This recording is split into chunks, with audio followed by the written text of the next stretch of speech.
New York has been selling itself for centuries, and it is very good at it. Everybody shows up with a list. The Statue of Liberty, Central Park, Times Square. What the brochure leaves out is the history underneath those places, what they were built on, what was hidden there, and what is still happening a few miles from the skyline that nobody talks about. Before you book anything, don't visit these 10 places in New York until you watch this. Place 10, Times Square, Midtown Manhattan. Times Square is unavoidable. 50 million people visit annually. About 330,000 pedestrians pass through it on a typical day, rising above 460,000 on the busiest days. More foot traffic than most American cities see in a week. It is, depending on who you ask, the most visited tourist attraction on Earth, narrowly edged out only by the Las Vegas Strip. If you haven't been, you genuinely should go. Just know what you're walking into.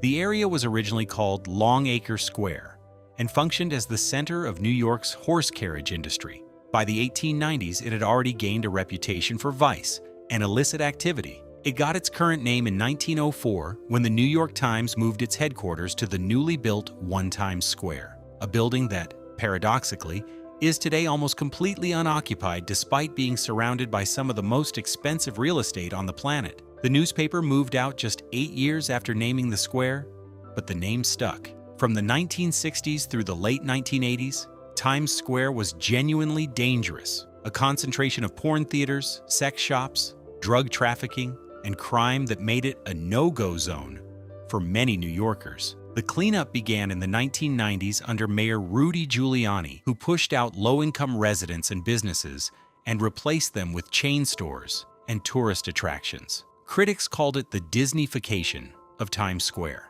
Walt Disney Company itself played a central role. Disney bought and restored the New Amsterdam Theater as part of the broader revitalization effort, effectively opening the area to what it is today. One Times Square, the building that started all of this, now exists mostly as a billboard platform. The interior is almost entirely empty. It hosts the famous New Year's Eve ball drop from its roof, and more than 1 million people pack the surrounding streets to watch it every December 31st. The ball itself has dropped every year since 1907, with the only exceptions being 1942 and 1943 during World War II blackout restrictions. The thing most visitors don't know: eat before you get there. Dining in Times Square is exactly as bad and expensive as the locals tell you it is. Place 9, the Brooklyn Bridge, Lower Manhattan to Brooklyn. The Brooklyn Bridge opened on May 24, 1883, after 14 years of construction. 14 tons of fireworks lit the New York sky to celebrate. President Chester Arthur crossed it. It was billed as the 8th wonder of the world, the longest suspension bridge ever built at the time.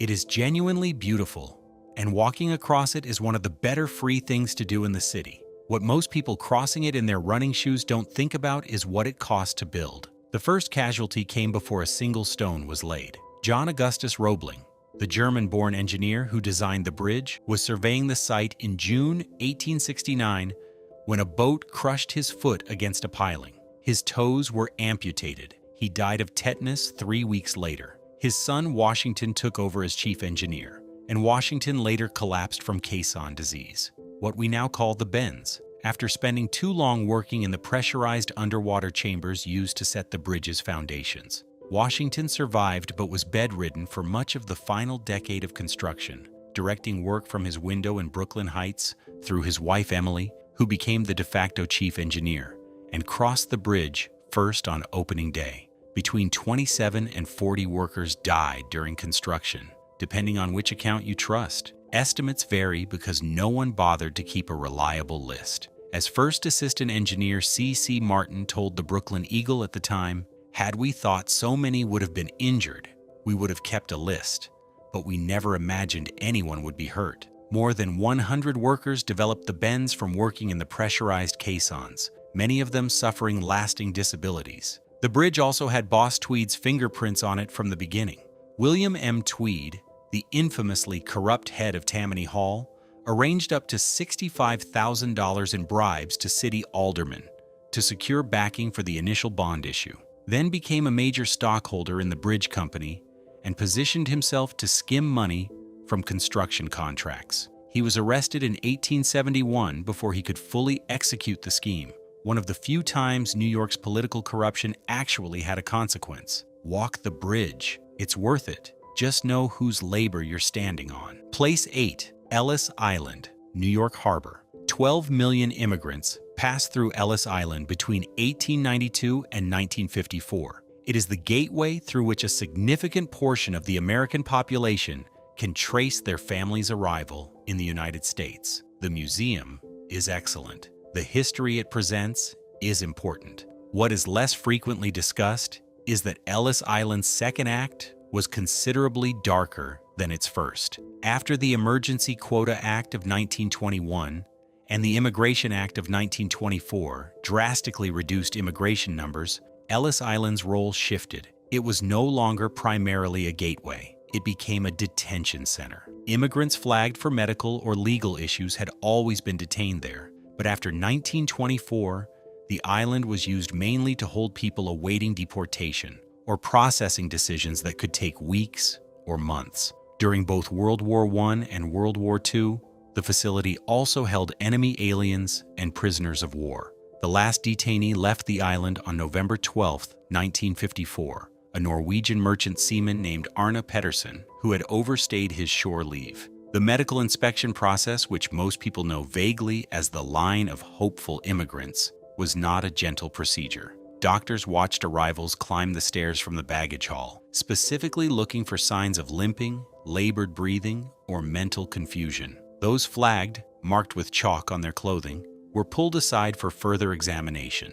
The Immigration Commission used a letter code for conditions that might result in exclusion: L for lameness, X for mental defects, K for hernia, and so on. 2% of arrivals were turned away entirely and sent back on the next ship, often separated from family members who had been cleared. For those fleeing persecution, the decision to return them across the ocean was not an administrative inconvenience. It could be a death sentence. Ellis Island was expanded significantly by land reclamation between the late 1890s and 1930s. The original island was about 3.3 acres. The final footprint reached 27.5 acres, almost entirely created by fill. Much of that fill came from the excavation of New York's early subway tunnels. The island also houses a second, less visited portion, Ellis Island South, containing the abandoned hospital complex used to quarantine and treat those with communicable diseases. This section is not part of the standard museum tour,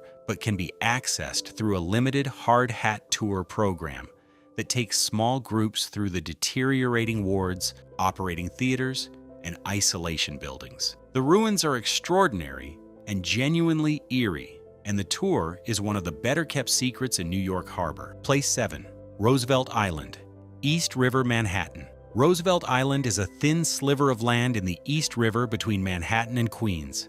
It is 2 miles long and roughly 800 feet wide. About 12,000 people live there now. You can reach it via a tramway from East 60th Street that costs exactly what a subway ride costs. The views of Manhattan from the tramway are genuinely one of the better things in New York. What the island is now, quiet, residential, civilized, is almost the exact opposite of what it was for more than a century. From the 1820s through the 1930s, New York City used this island, then called Blackwell's Island, to put everyone it didn't want to look at: criminals in the penitentiary, people with severe mental illness in the lunatic asylum, smallpox patients in the quarantine hospital. The logic was efficient. Put the water between the undesirables and the city doesn't have to think about them.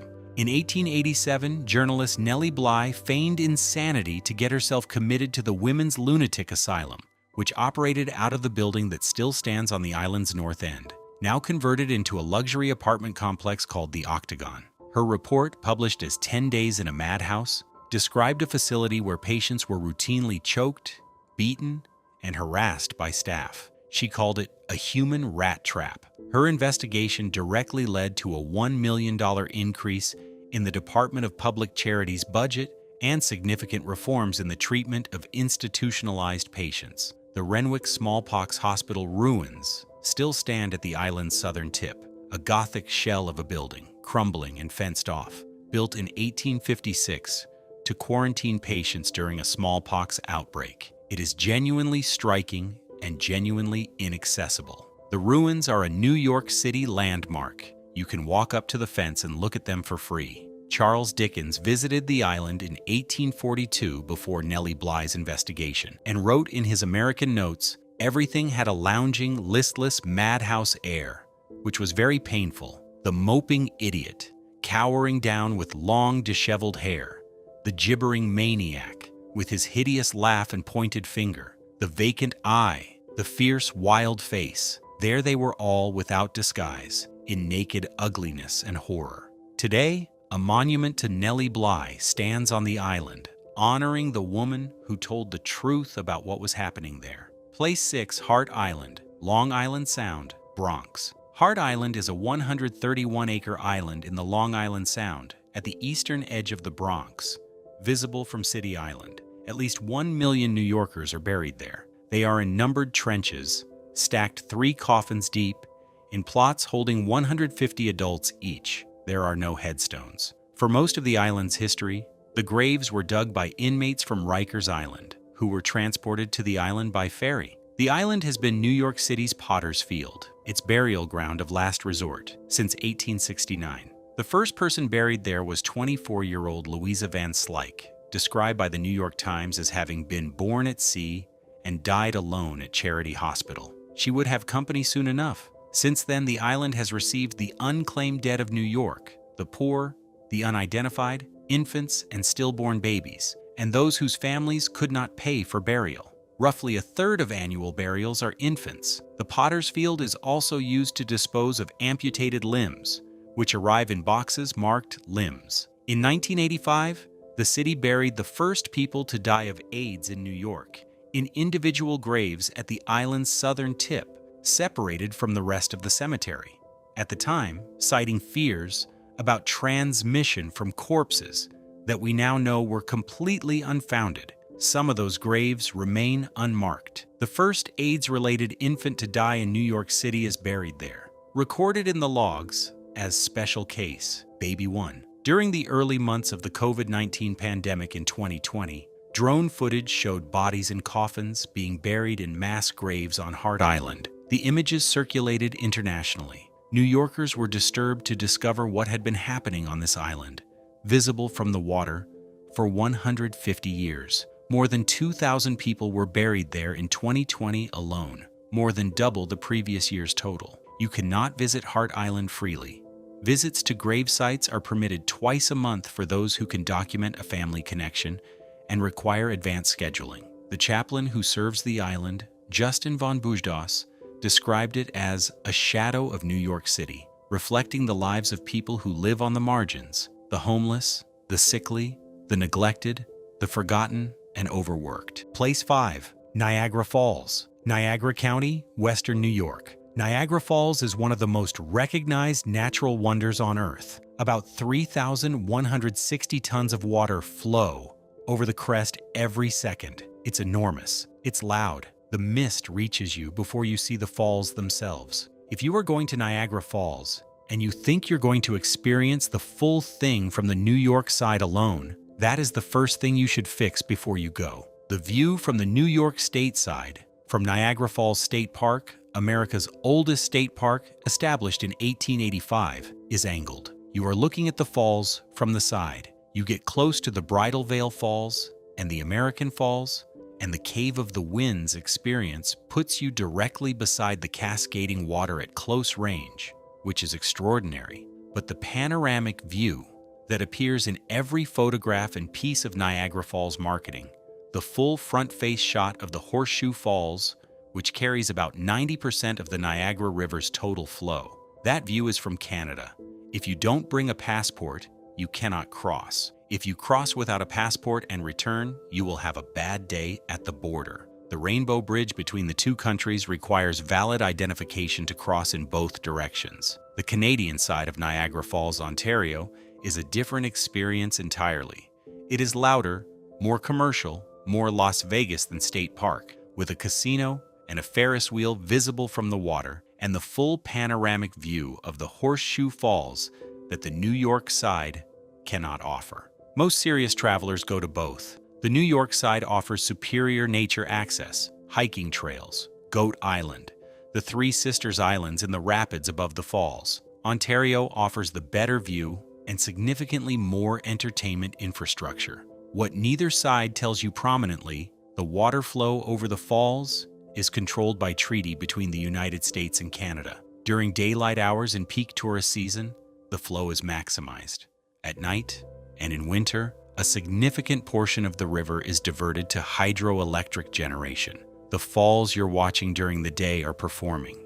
They're real, but they're staged. Place 4, Coney Island, Brooklyn. Coney Island has been a destination for New Yorkers and visitors since the 1880s. It is still a destination. The boardwalk, the beach, the Nathan's famous hot dogs that have been there since 1916, the Cyclone roller coaster that opened in 1927 and is still running. Coney Island has a remarkable physical continuity for a place that has gone through as many reinventions as it has. What most visitors expect is nostalgia and rides. What they find, depending on when they go and what part of the neighborhood they wander into, can be genuinely surprising. The resort district ends at the boardwalk and the immediate surrounding blocks. A few streets back from the sand, Coney Island is a working-class residential neighborhood with serious poverty rates and limited services. The contrast is stark and visible. The amusement park era that most people romanticize, the three competing parks of Steeplechase, Luna Park, and Dreamland in the early 20th century, had a decidedly dark underside. Dreamland burned to the ground in 1911 in a fire so massive that animals escaped from the park's circus sideshow and had to be shot by police in the streets. Coney Island Creek, which borders the neighborhood to the north, became a dumping ground for industrial waste and is one of the most contaminated waterways in New York. Plans to develop it into a canal, which would have made Coney Island a genuine island, never materialized. Coney Island in summer is genuinely worth visiting. The beach is free, the hot dogs are good, and the boardwalk on a sunny afternoon has a specific energy that hasn't entirely disappeared. But go in July or August, not late in the season when the rides shut down, and the wind off the Atlantic makes the boardwalk feel like the edge of the world, and eat at Nathan's, not the overpriced seafood places near the pier. Place 3, the Adirondacks, northern New York. 6 million acres, larger than Yellowstone, Yosemite, the Grand Canyon, and the Great Smoky Mountains combined. The Adirondack Park is the largest publicly protected area in the contiguous United States, and a significant portion of New York State's population has little idea it exists. Most people who hear New York think Manhattan. The Adirondacks are as far from Manhattan in character as you can get while remaining in the same state. The park is a mix of state-owned forever wild land, protected by the New York State Constitution since 1894, and privately owned land, interspersed across the 6 million acres. More than 100 miles of Lake Placid, Saranac Lake, and the High Peaks Wilderness area are available to hikers, paddlers, and climbers. The High Peaks region contains 46 peaks over 4,000 feet, and the 46 people who have climbed all of them are a committed community with their own certificate of completion.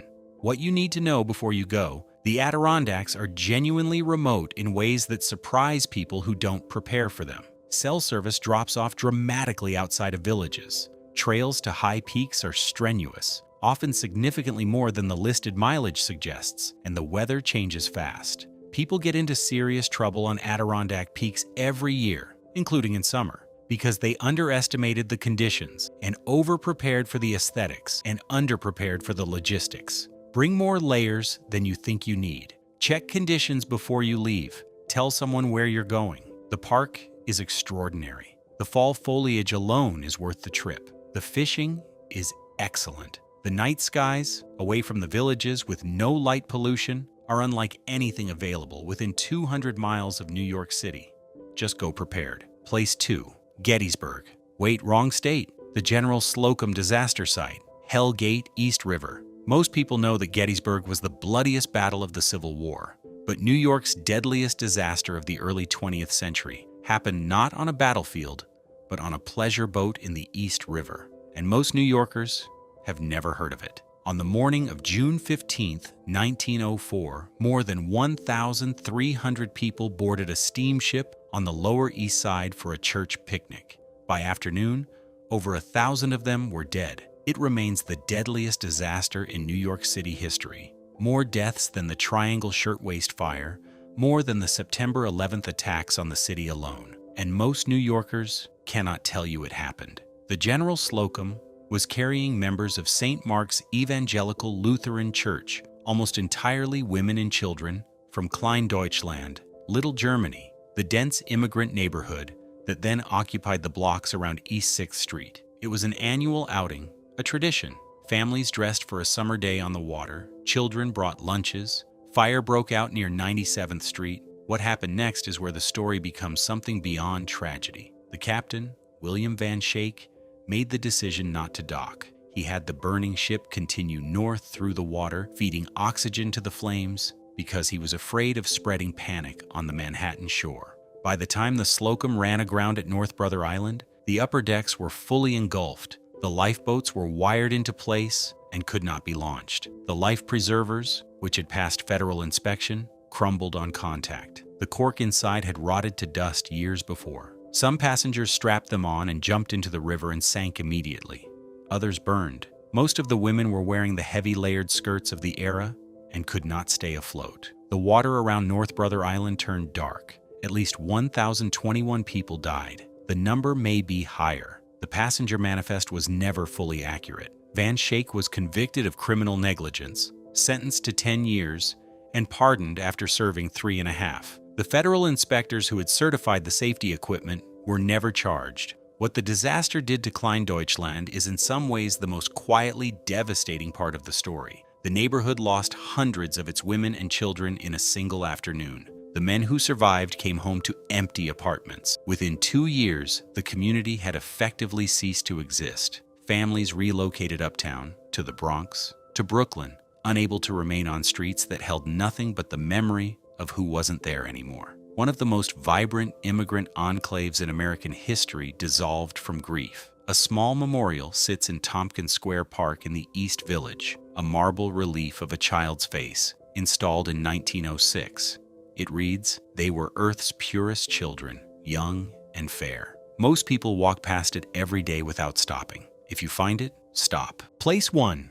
Grand Central Terminal, Midtown Manhattan. Grand Central Terminal is not a tourist attraction. It is a working train station that handles more than 750,000 people on a busy day, more daily foot traffic than the entire population of Seattle. It opened in 1913, replaced an earlier station on the same site, and has been in continuous use ever since. The building is beautiful in a way that still stops people mid-stride, even people who have walked through it 1,000 times. The vaulted ceiling of the main concourse, painted with the constellations of the Mediterranean winter sky in turquoise and gold, is one of the more stunning interior spaces in American architecture.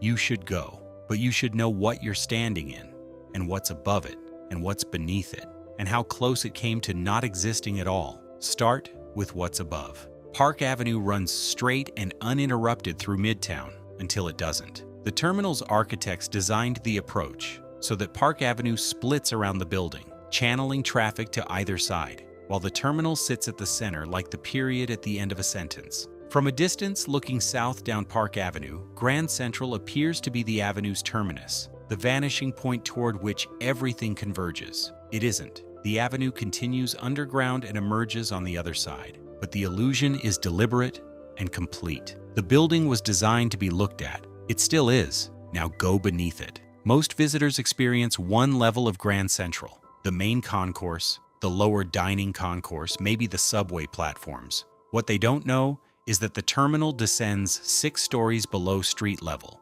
through layers of platforms, service corridors, and infrastructure that most New Yorkers have never seen and never will. Somewhere in those lower levels is a passage that connects to the Waldorf Astoria Hotel next door. And within that passage is Track 61, a private railroad siding that has no public access and no public signage. During World War II, Franklin Roosevelt's private train car was kept there. His administration worked hard to keep his disability. He had been paralyzed from the waist down by polio. From broad public knowledge, Trondheim and Track 61 allowed him to travel between New York and Washington without being seen boarding or exiting a train in public. There are photographs of his armored Pierce Arrow limousine being loaded directly from the train car onto a freight elevator in the Waldorf's basement. The platform still exists. It is occasionally used for private events. It is not on any map you can find. Then there is the ceiling.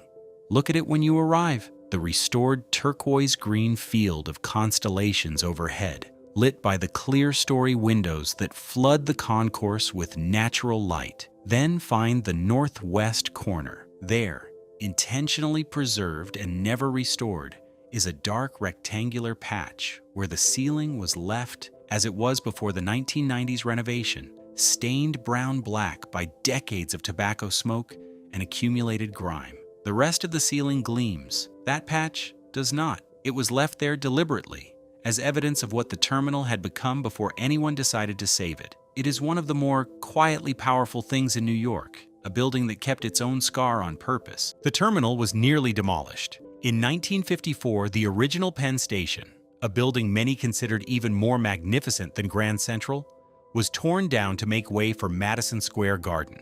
The destruction was so widely mourned that it galvanized a preservation movement that hadn't previously existed in any organized form. When developers proposed building a 55-story office tower above Grand Central in the 1960s, the fight that followed went all the way to the United States Supreme Court. In 1978, the court ruled in the terminal's favor, establishing a legal precedent for landmark preservation that still holds today. Jackie Kennedy Onassis was one of the most prominent public advocates for saving it. She wrote letters, gave interviews, and showed up in person to make the case. She is part of the reason the building is still there. Walk through it slowly. Look up. Find the dark patch. Think about Penn Station, which is gone, and about what was almost lost here, and about the people who decided it mattered enough to fight for. Grand Central Terminal is the most visited train station in the world. It is also, depending on how you look at it, a monument to the idea that some things are worth saving, even when the economics say otherwise. New York is not a single story. It's 100 overlapping ones. Immigration and exclusion, demolition and preservation, commerce and poverty, the world's attention, and the things hidden right in front of it. The places on this list aren't warnings. They're invitations to show up knowing more than the average tourist does, and to see the city more clearly for it. If this gave you something useful before your next trip, or just something to think about, hit that like button and subscribe. There's no shortage of New York to cover.